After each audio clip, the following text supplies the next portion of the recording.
સુરેન્દ્રનગર જિલ્લાના પાટડી નગરમાં એક એવી વિચિત્ર પરિસ્થિતિ સર્જાઈ છે કે જ્યાં હજારો લોકો પોતાના જ ઘરમાં પારકા બની ગયા છે.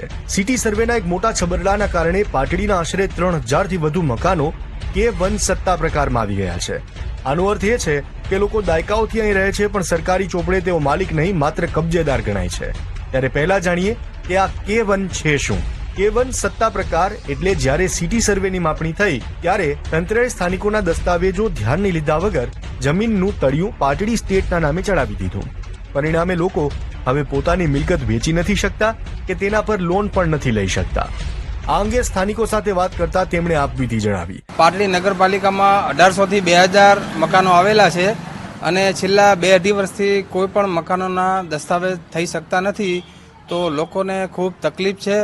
નગરપાલિકાના ચોપડે અત્યાર સુધીમાં પાટડીના કુલ 7305 મકાન નોંધાયેલા છે, જ્યારે એની સામે સિટી સર્વેમાં માત્ર 3486 મિલકતોના જ પ્રોપર્ટી કાર્ડ નીકળ્યા છે.